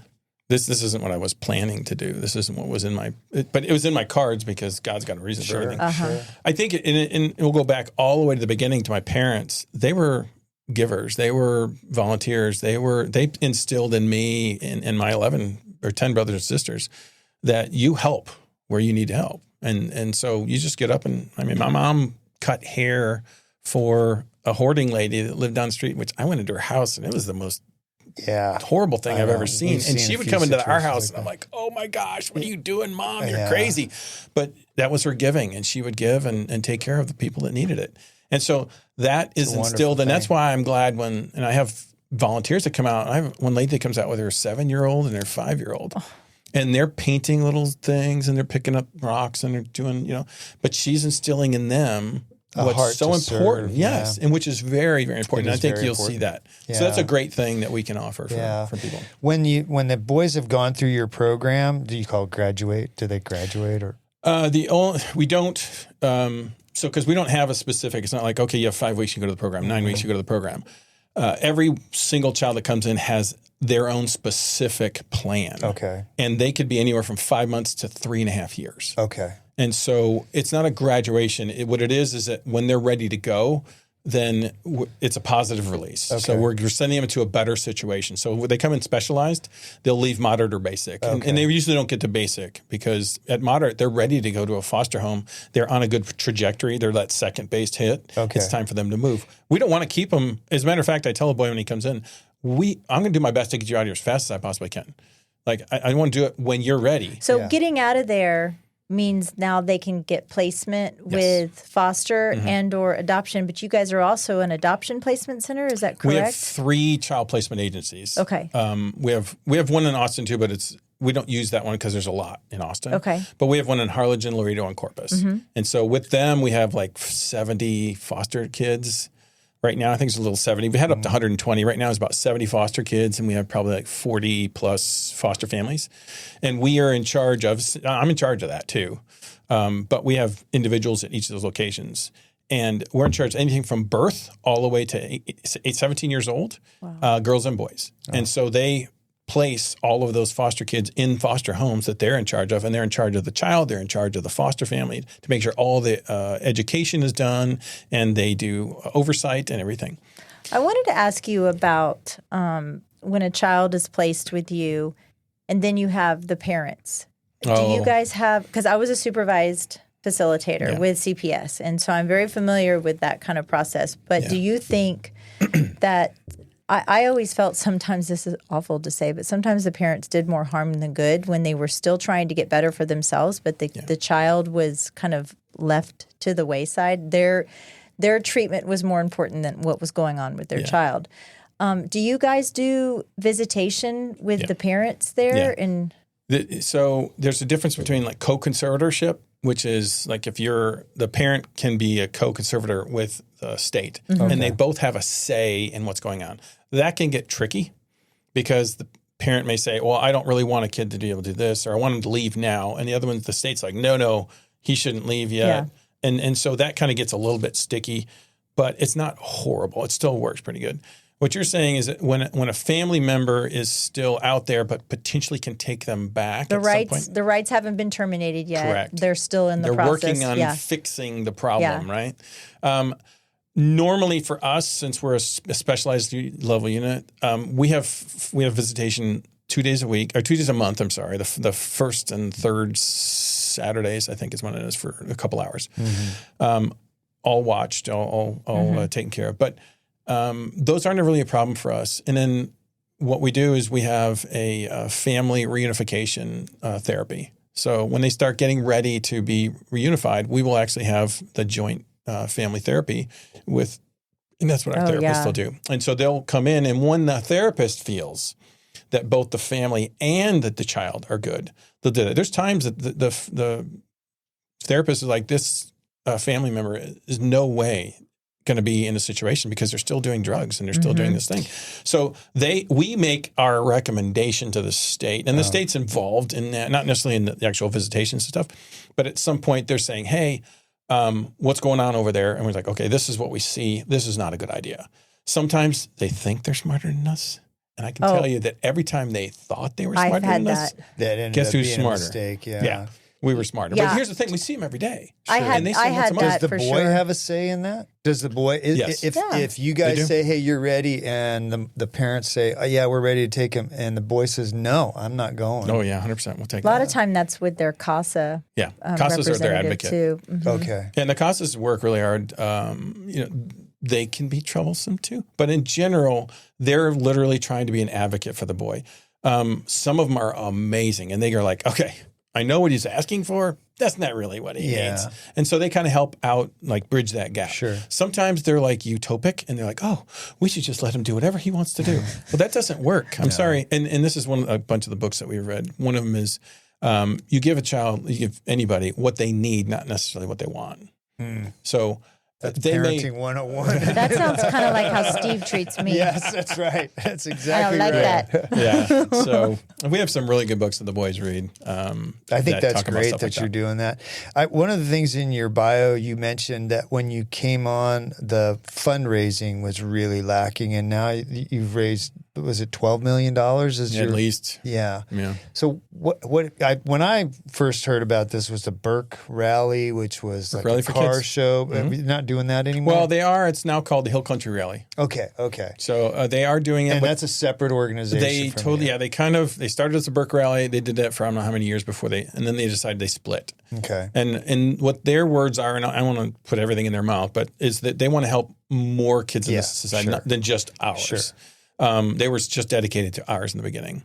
When I finally got there, they had kind of shifted totally off, and they were starting to get on their own and doing other ones. And so what I had to do is kind of weasel the Burke back into there so that they realize that, hey, we're doing good things. We need you to still keep giving us money.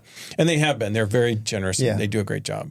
And so, it's a Hill Country Rally. And they have multiple events. I think they do 4 events a year. And all the money that they get goes to all the charities. It's all given out. They're really good. Is that your primary? I'm sorry, I want to follow up on that. Is that your primary fundraiser? Yeah, that's what I was going to ask. What are the primary ones? It's individuals. It's individuals. And so somebody... I have some absolutely God-sent individuals. How is that first contact usually made? Somebody calls you and says, hey, what are you doing? It's a lot of different things. Yeah. One of them had known the Burke since probably 20 plus years ago. And they were just like, yeah. But then all of a sudden the timing was right. And they were like, all right, we're on board. And they just started giving money. Another one came because they were helping out kids in another area. And they're like, they found out about us and they're like, you guys need help. and they got the money to help, and so they did. Wow. And then we do have Tito's does help us out. They're amazing. They were at our we just had our first luncheon. I changed from galas to luncheons. I don't know if you guys have been to either of those luncheons or galas, but Yeah.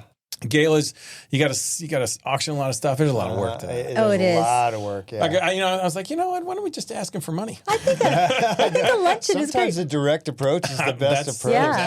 Exactly. That's it. So when Steve and I were talking right before you got here, and we were also wondering, aside from monetary donations, do you guys ever take other donations, like, I know a greenhouse or a horse, but strictly for the boys, whether it's new clothing or bicycles? And so what are some of the things that you mainly need, and how do people get those to you aside from monetary donations? Yeah. So on our website, we do have a Amazon link where you can wonderful.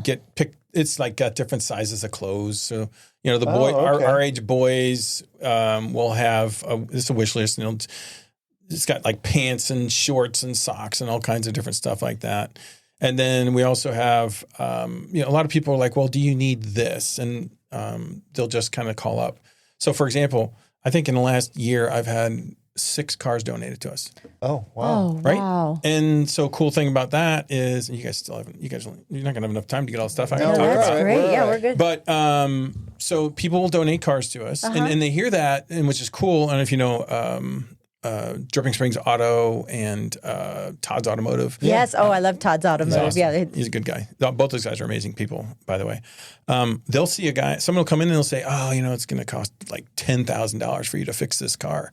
And they're like, why don't you just donate to the Burke Center? So they donate to us. Well, we have a full auto shop. Oh, geez. So it's And so life the boys, skills too for yes, them. yes. We have a wood shop and an auto shop. We have a that's lot of other awesome. cool things for volunteers. But we have 2 people that come in and they do twice a week in the auto shop. They do welding. They have literally taken engines out and put new engines in.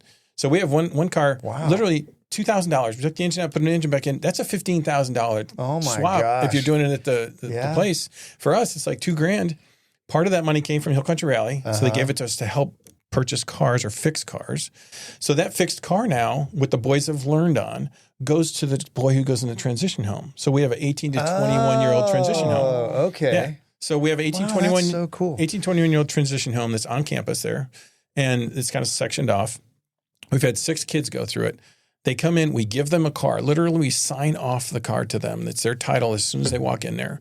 We give them a job. Like HEB's right now, the kid who's in there right now is working at HEB. He's going to be going to college, ACC, to start getting his feet wet. We need to kind of gradually get him into it. But he's going to be one of our first college kids. The other ones were all doing trades. And so I have some great friends in the community that we have one that does a surveying. So we've had a guy do surveying, wood floors, welding. We've had Patriot Directors is an amazing friend of ours. We saw that on your website as They've well. donated. They donate and they every time we need some metal or something. We have the guy who helps out with our auto shop and his welding. He actually worked for Chuck. He built the dorm in our barn with us. Oh. But he retired and now he's actually teaching auto shop. He's teaching welding and he's also helping build stuff. And so he's like, hey, I need like 4 of these poles that are 20 feet long. They're 3 inches in diameter. And they're like, oh, here you go. And so they bring it over and We he got that starts in the warehouse. Yeah, and he just brings it out and they weld it together. Now I've got a shade out there for That's the so picnic cool. tables. So that's really cool. But anyhow, these different companies and different people are helping the boys either get a trade, because that's a requirement, or they go to college. One of those 2 they have to do. They have to pay $100 of rent plus $25 for utilities. We take that money and we put it in the bank and we let them have it when they leave so they can put it in as a down payment. That's so But you great. have to teach them that you have to pay your bills or else they're never going to learn that. Sure. And we have actually 10 mentors. Well, I'll tell you mentor program later, but we have 10 of our mentors that connected with him, and they come at least once a week, sometimes twice a week, to try and make sure he's still plugged into the community. Because our last kid that we had in there went into his room and just started playing video games. And so we're like trying to cattle prod him out of there. Yeah. And so this one, we're like, hey, we need to get you out and doing things. So anyhow, it's a great program. It's really hard for us, 18-year-olds, right? Yeah. Well, because they're Yeah. a normal foster care system, they're aged out of the system, and They're aged out. They're allowed to have extended foster care, but that the money that they allow is like hardly anything. And like most of the families that would keep an 18-year-old or above, they're usually just helping them kind of stay in college so they have a place to live and stuff. But at 18, they're like, oh, I can do whatever I want. Free. Yeah. And so, and I put a lot of rules in that place because I want to like, look, you either follow the rules or you're on your own. And so, I mean, they got to learn that because the world's about rules. Oh, it's so true. Really? Yeah, it's so true. So anyhow, that's a really cool thing that we do over there for them. But, we have, a lot of different things they can do is volunteer. Well, I was going to ask you, if people want to volunteer, what's the process for that? So again, website, we have you can go in there and request for the volunteer pack. Okay. We also have, you can just stop in the office anytime. Like we're open. I'm there at 7:30 in the morning till 5. So we have it that whole time. You just come in, say, hey, I want to be a volunteer. You know what I mean? I even know what you want to volunteer to do. A lot of times we have people come in and they think they want to do a certain thing. And they're like, oh, okay, that didn't work out. We had one guy, he's like, I want to teach math. I'm like, okay, it's going to be a tough one. Yeah. It's going to be a tough sell for these boys. And he found out real quick that wasn't a good idea. What kind of background Did he volunteer to do something else? He did. He liked cutting trees. So he was trimming trees. He had 2 boys with him. They got to talk. He got to mentor them. Got to play with chainsaws. Exactly. Yeah. I could do that job. Right? Yeah, What kind of background check do you do on your volunteers as well? Every single person, whether they work or volunteer, they come out, they fill out paperwork, and they get a background check from the state, the FPS, and then we do fingerprinting, and so that kind of clears everything. And all they have to do is a TB test, which is stupid. Yeah. Okay, this is another stupid state thing. They do it one time, right? So TB, if you went over to Africa and came back, maybe I'd test you for TB. Pretty smart, right? Yeah. Or maybe it's just, But no, we're going to do it one time, and then you're never going to catch it again. Yeah. Whatever. But those are the only 3 things you have to do. But then you have to talk to me for an hour about stuff that I've been telling you, but also a lot more in depth about our children and to making sure that you're safe around the kids. But after that, you're a ranch hand. And now you can volunteer and do all kinds of cool stuff. So let me give you a quick rundown so you can hear this. We have we have a mentor for every single boy that comes from the non-denominational group. So it's kind of, it used to be Methodist Church, but there's a lot of different churches. They're all involved now. There's many different smaller churches. It's a non-denominational group, and they're reaching out to anybody that can listen to this or anybody that's anywhere. It says, hey, do you want to help these kids be a mentor? And you're literally once a month on the last Sunday of the month, they come out and they celebrate birthdays for the month, and then they play basketball, ping pong, whatever they want to do with the boy. So they're creating that connection. And they'll do that, everything. They're also allowed to and encouraged by that group to come each week and bring food if they want to. So they could have breakfast, lunch, or dinner with them. So they could go get, which is their favorite, is Whataburger. Of course. That's Texas. I never heard of Whataburger, and I've only eaten it like twice. And everyone's like, that's sacrilege. But anyhow, they bring Whataburger. And so they'll sit down. They'll get to go to the table all by themselves, and they'll sit down and they'll just talk. And so you're building a relationship. That's so and cool. The key is, if you think about this, 80 to 90% of these kids have no father. They've got no male figure. If they do, it wasn't a good one. Yeah. They're in jail. They beat them up, did something even worse. And so we need to really help them. And this is one of the most important things I think we do, is having that mentor so that they can get a role model that they go, oh, not all men are like that. That's who I want to be like. Right? Yeah. I think That's you're going to have trouble, powerful. though. I think sexually you're not going to be able to be the male. Yeah, right. You're not going to be able to do that, Michelle. You're not going to be able to be that one. Yeah. But so you have this. We also have a male from every night of Columbus that for every boy has another mentor. Because I saw that there was a little bit of a gap once a month, and then some people would come every month, but not all. So I got another one. So they each have 2 male role models, and the mentors from the nights, they do lunch. So they bring lunch for them, and they do lunch, and then they do kind of the same type thing as far as like kickball or whatever, and then. Depending on, what days that they want to come into that, but they work in tandem and they work together to make sure that the boys have at least 2 male role models. We also have, there's always an opening for those, by the way. We're always looking for more men to do that. But there's a lot of other things. So women come up like, oh, is there anything for women to do? Like, oh, yeah, for sure. There's a ton. And we even have, female workers and everything like that, care counselors that we call them, that they're with them daily. But we have ladies that have taught culinary arts. We actually have a guy who's teaching culinary arts right now. We have had ladies that are reading to the boys, which is really great because what they can do is those book clubs are a little hard for the younger kids. So they read with them so that they can get the benefits of the book club. And it's really cool. We have ladies that cut hair. We have a lady who comes out from Skinnies. Amazing lady. Amazing lady. And she cuts all the boys' hair. So every Sunday on her day off, she comes out and she's cutting kids' hair. That's so cool. Amazing giving person. It's all about just giving. So she cuts hair. We have someone who does, you guys know Austin Equine?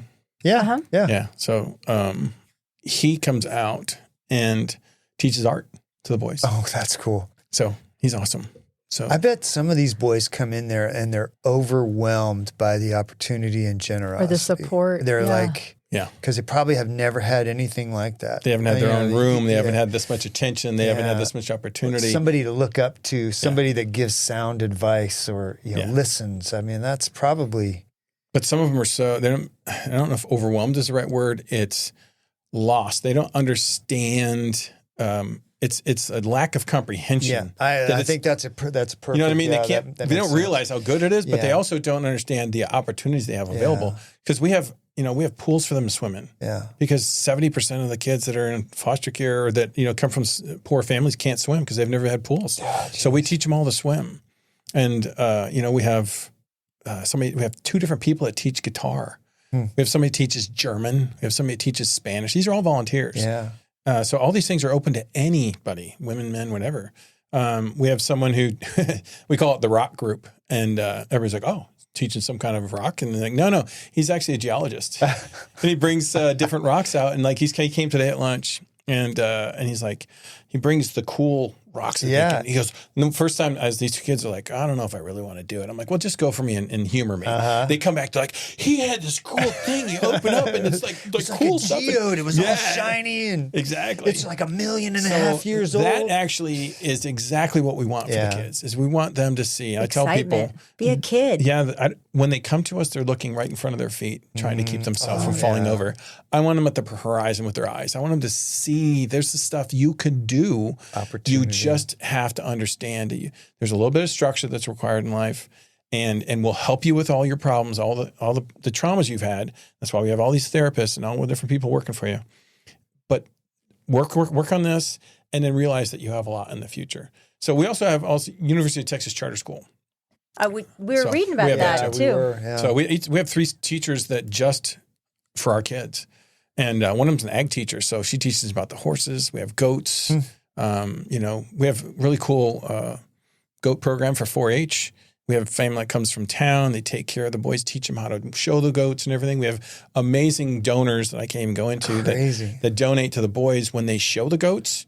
And this last year, we had 5 kids that finished the program. They have to go through the whole time. They need it. Are they part of the goat couture? No, they did. They wanted to be part of that. And I'm like, I'm not going to do that. I'm not doing that. I'm not going to drag them over to the goat couture. I got wrangled into doing that. I'm now in charge of the law enforcement, getting them to dress their goats up. The problem is it's difficult to get our boys focused for that amount of time. Yeah, I could see that. But I wanted to ask you a question about the boys what is something that you consistently see in a young man that you get that most people don't realize? I think one of the things that people don't understand is that they're just normal kids. I mean, that really is a hard thing. I when I'm done with all of my talk and I'm telling a new volunteer, I give them like what type of traumas these kids have gone through.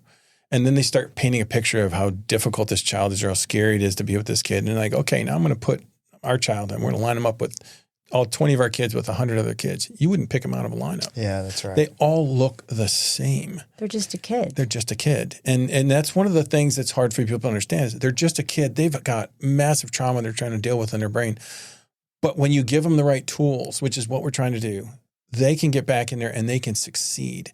And we try to give them as many different touch points as we can to help them get through that. We even have a guy who wrote a book called Be the Change.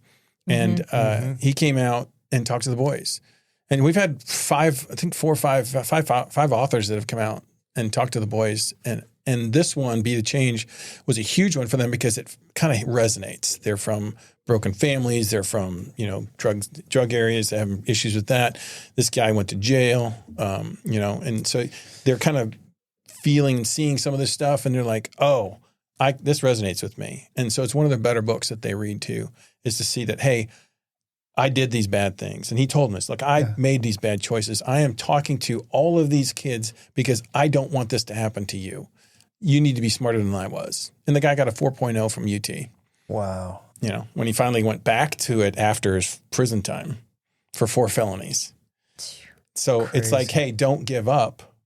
What you were in the past is not you. It's Well, what you can do in the future. This is their formative years too, and a lot of people don't really understand that is where they're building the building blocks of their emotions and how to regulate themselves. I bet sometimes they come to you and they feel like they're a lost cause. Like my life's pretty much over. It's already been decided for me. I suck. Yeah, dude, you're 14. Yeah, I know. I had a 12-year-old that came up. He's like, I don't know why God even made me. God, jeez. Right? He's like, well, God doesn't like me. Obviously, I'm here. Why would what? So that's what. No, God has favor on you. That's why you're here. I know, but they're thinking it in a whole different way, and so you have to really understand where their brain is. Yeah. And each one of us is a different. It's a different challenge, which is it's fun in one way because it's a challenge and you are excited because you're trying to find out, but it's also difficult in that way because you're like, okay, this didn't work for this kid, but it's working for this one, but it's not. And then how do I do it? So it's, to me, I like challenge. That's what I thrive on. So that I can tell you are the right person for this job, Steve. I mean, you are the right person. You're enthusiastic about it and you're committed. And obviously I'm glad that the woman, the helicopter pilot was persistent and got you there. Did you want to do a couple I do. I have a fires? couple of my little rapid fires that if you're ready. I want to know, through everything that you've told us, how do you de-stress and reconnect with your family? Oh, with my family? Yes. Again, this is a beautiful thing because, you know, you have your surgeon situation. I lock it off and go back home and I'm a different person. So I'm able to compartmentalize really well. It's a God-given talent that I have to have and I needed. And so really, and I get to bring my dog to work. We saw a video of your dog. Well, my staff, they don't even come to my office for me. They come to the dog. I literally, one person comes in and they look and they're like, oh, your dog's not here. And then they leave. See ya. You know, and my dog is just totally de-stressed. So that's it. And I've been, one of my donors is the one that does all the book clubs and stuff like that. And so she kind of got me. I had to read all the books before the kids would read them. So I've read over 100 books in the last, I'd say 5 years. Oh, wow. So it's like a lot of books. And that actually is a little bit de-stressful. And I love watching movies, by the way. Well, they're good. Me too. Mindless, throw on. I'm watching for the 9 millionth time. I'm watching Lord of the Rings. I'm like, okay. Just kind of following up on the rapid fire. What are your favorite couple movies? Oh, my favorite. Oh, well, so if you're talking all-time favorites, Sound of Music. Sound of Music, really? because I of did my not mom. expect What? that. That's Steve. because of my mom. Okay. We listened to it way back when, and it's an absolutely beautiful music. It is. It's amazing. Yeah, it's a great movie. It's a great movie. So now you wouldn't expect that. No, I wouldn't. That's definitely a wild card, isn't it? You got a second one? A second favorite movie. Everything else is going to be Disney. Really? I'm a Disney freak. That's so, fun. Absolutely. You blew my mind with that. I thought you were going to say like Star Platoon Wars. no. Star Wars. No, those are good movies, but I'm all about entertainment and fun. Yeah. Well, the first one, of course, is emotional and everything, and I love that. And I'm a big crier when it comes to movies. By the way, big baby. Wouldn't expect that either, Steve. Big time. Yeah. But I love my Disney movies. Go ahead. Well, good. Oh, okay. Well, now I'm going to get you back to where we were. If you could speak directly to a young man arriving at the Burke Center today, terrified, broken, what would you want him to hear from you first? The first thing, that we care about you. Literally the first word should be like, we care about you. What can we do to help you? And we are here to help is really what it's about, because that's what we do tell them. It's like, hey, we're here to help. We're going to make this the best thing that you can have at the time that you need it. And that's what it's about. I'm really glad that you're doing this here for these boys. Did you have another? I do. I have two more. So years from now, when you look back at your legacy, excuse me, not the Air Force and not everything at home, right now here in the Hill Country, what do you hope people say about you? That I was a servant leader. That's there you go. That's a great answer. I don't want. Here's the thing. I don't want a legacy. I don't have a legacy. It's not about me. That's what everybody should know. Is it's not about me. You can tell. It's not. It's about what like I want the Burke Center. The Burke Center doesn't define me either. It just is a piece of the puzzle. People are like, I go where I'm needed. When I'm not needed at the Burke Center and someone else can do a better job or wants to do a better job, if they want it, let me know. Then they'll come in and they'll actually do that. So that's what it's for me. It's like, I will gladly move to whatever someone needs me to do. And that's what I want to do, is to be there when they need me. Well, and this is a great last question. How do you define mission accomplished at the Burke Center? Through every single kid's eyes that succeed there. So it's mission accomplished every single day. It's making that child's eyes happy and recovering from that trauma. So it's not the whole mission accomplished, because the mission is never accomplished. And interesting thing for that note is I'm like, when you go in, you're like, oh my gosh, we did a great job. We got this kid, we got it done. And another one shows up and you're like, wait a minute. I just did my job. We just finished this. Yeah. And it's over again. You're like, oh yeah, it doesn't go away. It just keeps coming. Unfortunately, it's just fact of life that there's always one more. Yeah. Always one more. So that's mission accomplished every day and every child. And so every success that we have there. Well, thank you so much for joining us today. I know you have such a busy day of, feeding horses and playing with kids all day. That's right. The horses are for the horse people. And Well, I want to thank you for your service in the Air Force. And I reiterate, I wanted to say the BurkeCenterForYouth.org if people want to volunteer or donate. That's very important. Donate. Yeah, sure. And we have two things. We have October 25th. We just picked the date for our Touch a Truck. Okay. It's a free community event. We just bring people out. They used to bring their kids, and then they get to go climb on all these different trucks. And we actually had the fire department out there, police, we had all kinds of cool stuff. We had 200 cars last year. Oh, my gosh. Not the cars that were in it, but the people that showed up. And then that's on October 25th, 10 to 2. And then April 20, oh my goodness, I'm going to go blank here. It's 23rd or something like that. I'll have to think of that. Is our next fundraiser, that luncheon we talked about. Keep in touch with me, and we'll promote it on the podcast. And once all of that starts happening. Yeah, but Steve, I've really enjoyed this, getting to know you a little bit, and I can tell you're the right man at the right place at the right time. So the Burke Center is very blessed to have you. So, thank you. Yeah, and thanks for coming in today. I appreciate you guys having me on. Thanks. Find your joy at Jovi Belterra. Life is better here. This thoughtfully designed 55-plus community is paired with resort-style amenities and social activities. They offer 1- and 2-bedroom homes located in Dripping Springs, the gateway to the Hill Country. Make friends, make memories, make time for you at Jovi Belterra. Live JoviBelterra.com, 737-387-6870. From rodeo clowns, teachers or doctors, and everyone in between, Texans have one thing in common: hard work deserves smart banking. At Southstar Bank, whether you're buying your first home, building a dream ranch, or just managing daily finances, our 16 branches across Central Texas are here for you. Southstar Bank, trusted by professionals, backed by tradition, and built for Texas. SouthstarBank.com, member FDIC, an equal housing lender, NMLS 410624. Your weekend doesn't really start till you're with Deep Eddy Vodka. The tasting room in Dripping Springs, where the Hill Country gathers. Sip real fruit vodka, handcrafted cocktails, or a mocktail if you're keeping it light. Food trailers on the weekends, a family-friendly vibe, and you've got your new favorite hangout. Deep Eddy Vodka Tasting Room. Sip local, sip real in Dripping Springs. Follow Deep Eddy Vodka Tasting Room on Facebook and Instagram for what's pouring and what's happening. This show is brought to you in part by the Mallet Integrity Team, serving Dripping Springs, Austin, and the surrounding areas of Central Texas since 2004. When you need the best real estate advice and service, give them a call at 512-829-2062 or email them at malletintegrityteam.com. You know you like us, so go now to Apple Podcast or Spotify and leave us a review. Why don't ya? We love your feedback and comments. Email us at malletandmichelle@gmail.com. Thanks for putting up with us.